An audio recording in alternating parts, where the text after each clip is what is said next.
Welcome back to Mommy Center. My name is Anne. If this is the first time you're watching our video, kindly subscribe, like, share, and also leave your comments below. And if you're an old subscriber, thank you so much for sticking by us. We love you. Please keep watching Mommy Center. So on today's episode of Mommy Center, we want to be discussing on culture shock. You know, when you're actually relocating from one place to another, and then you see the new culture or the new way of life in that particular place. And in this case, I'm going to be sharing my own personal experiences because I was actually, I was born and brought up in Nasarawa State, that's in the Middle Belt. And by the time I was done schooling around the Middle Belt, because the whole of my schooling and everything was in the Middle Belt. And relocating, I remember the first time, okay, I actually did my law school here in Lagos, and I remember coming in here. The first thing that actually shocked me was Danfo. The way they actually board buses here in Lagos is actually so different. Like, it is so different from back there at home. Because at home, if you're standing by the roadside and you want to actually board a bus, the only thing is you just wave, the bus will stop, and if the bus stopped a bit far, the bus will actually reverse back to you. But coming back to Lagos, the bus will not even stop. Oh. See, the bus will be moving. They expected to run and catch up with the bus, and I'm like, how? How do I run and enter a movie? Or when you want to alight from the bus, like, the bus will not even stop. Like, the bus will actually slow down and expect you to just run out of the bus.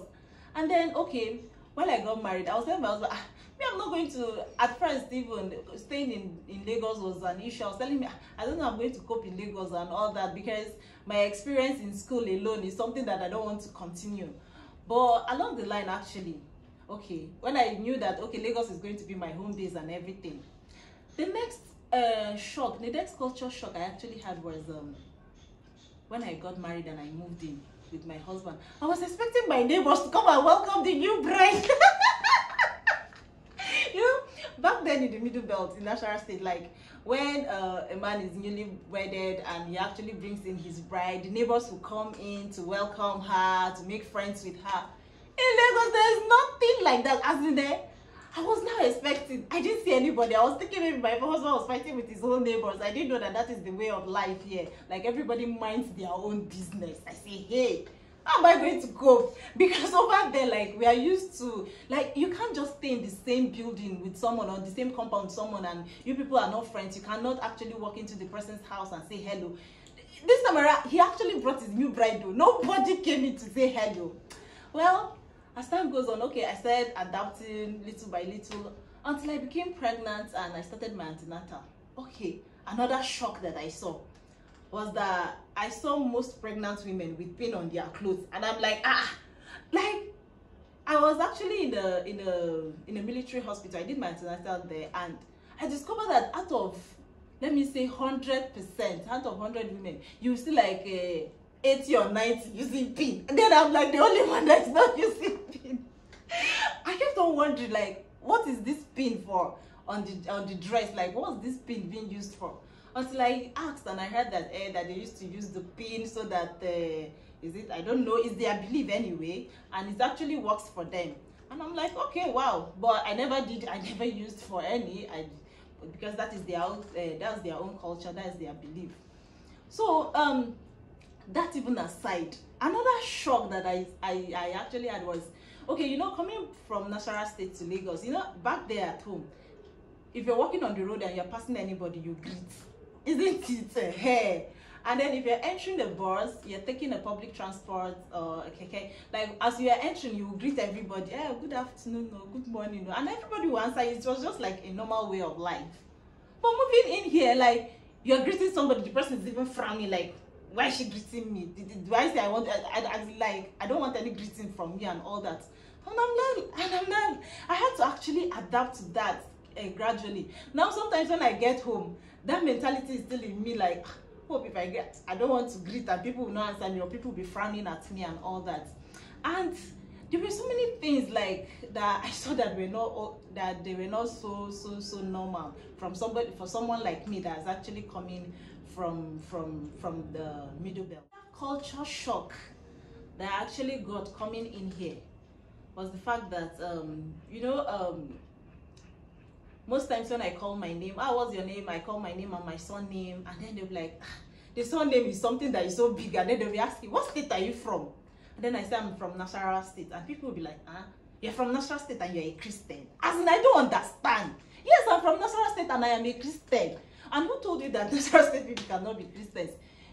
Do you understand? Like, please, though, people in Lagos, you need to travel more. You need to like go out. You need to see things for yourself. Go to the Middle Belt. There are so many languages there. And most times I'll tell them that yes, I'm from Nasarawa State. I'm a Christian. We have our indigenous languages. But I thought people from Nasarawa State are only Hausas.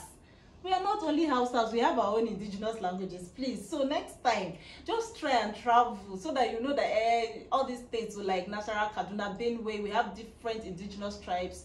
And then so that you stop asking these questions, because I'm actually tired of these questions. Just of recent, was it on Monday, I actually went out, and when I called my son name, the person was like, where are you from? Are you from Edo? Are you from Delta? Are you from? I was like, no, I'm from Nasarawa. And then she was like, are you Hausa? I'm not Hausa. I am Egon. You shall let me call my tribe here. I am Egon by tribe, and we have so many languages in Nasarawa State. We have so many peculiar languages. All you need to do is just travel around, go around and hear it, because all these things. I like, for me now, I think I can't go to a particular place and then I'll be asking people, okay, once you call your tribe, and then I'll ask, are you Yoruba? Because I know actually even in Lagos here, there are not just Yorubas. There are other tribes, like people from what do you call it? From this place, Badagry.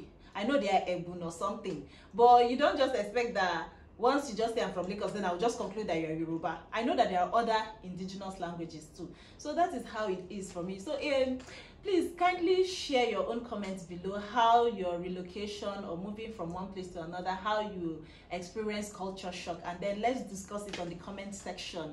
And please don't forget to actually subscribe to our channel. Don't forget to like, don't forget to drop your comments. Please kindly share, and then let's learn from one another. Thank you for watching today's episode. We love you. See you next time. Bye-bye.